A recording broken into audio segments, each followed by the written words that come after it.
Get ready. 10 seconds. 5 seconds. Start. Mr. Chairman, I rise to support the resolution which my honorable friend has moved in this House. While doing so, I do not agree with all the arguments that he has advanced in support of his resolution.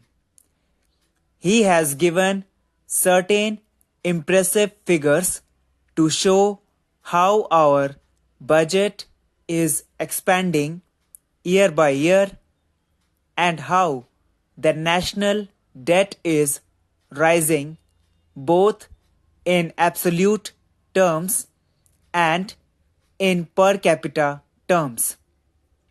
It is true that our budget is expanding and our national debt is rising, but it would be difficult to argue that the expansion of the budget and the increase in our national debt are dangerous evils in themselves.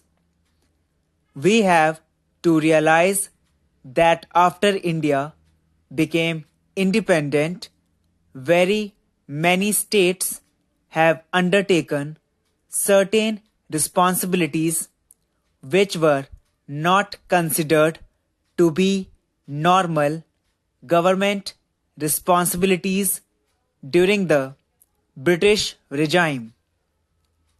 We have now undertaken the responsibility of expanding our economy at a very fast rate, and I hope it is the policy of the nation as a whole that in order to expand economic activities at a rapid rate, it is desirable that the government itself should undertake certain responsibilities in this matter. It is now, I hope, a policy which is agreed to by all the sections of our people that the public sector has to expand very fast in order that this responsibility might be discharged adequately by the government.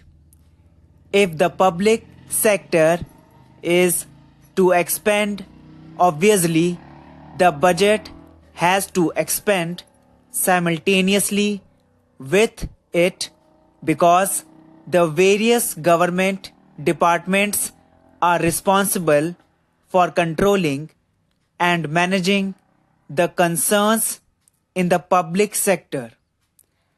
If the public sector is to expand, it is also quite natural that the national debt should rise because it is only by raising capital in the market that the government is in a position to establish and run concerns in the public sector.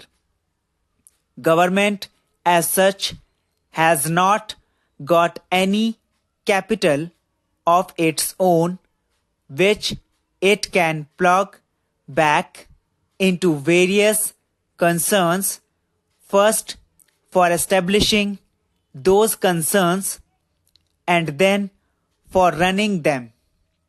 It is therefore necessary that our exchequer will have to take the responsibility of at least finding the initial capital and for some time the working capital in order to establish and work the various concerns in the public sector. It is therefore quite natural that the budget figures should expand and the national debt should rise. At the same time, one has also to consider whether the establishment and expansion of the public sector is the only explanation for the increase in budget expenditure and increase in national debt. It is very difficult to give any opinion offhand in this matter. But if one were to reply on the findings of the Planning Commission and the settlement which is often expressed by the government spokesmen themselves, then one might say that there is considerable increase in the non-developmental expenditure of the government. It is that part of the increase which is really a matter of concern both to the country as well as to this house. Now, sir, the government has, by implication, accepted the proposition that non-planned expenditure is increasing and that there is need for economy all round. Various committees have been appointed to which my honorable friend has made reference in order to find out whether non-developmental expenditure could be reduced to a reasonable size. Unfortunately, in spite of the deliberations of these committees and the efforts that these committees have made to find out how the expenditure could be reduced, very little impressive results seem to have been achieved so far, and it is this aspect of the matter which is creating considerable concern in the country. I would not agree with the two speakers who have just spoken before me that the taxes in this country are abnormally high. We are only taxing 8% of the national income so far, and that is a very modest figure. I know that the burden of this tax is falling on the shoulders which are too weak to bear it, and it is this which is creating dissatisfaction in the country. There is considerable scope for reconsidering the entire tax structure in our country to see that the taxes are so distributed that those who are able to bear the burden thereof are really taxed much more than those who can ill afford to pay these taxes. At the same time, as far as the percentage of national income is concerned, the taxation is not very high and there is scope for further increase.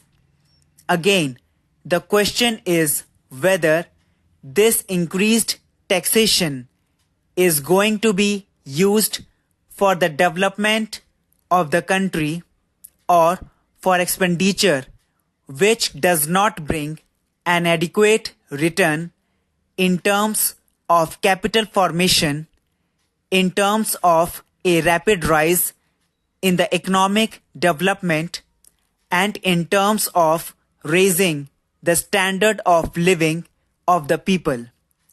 In this connection, it is very natural to note that when there was a strike, notice was given by the central government employees, the government was not happy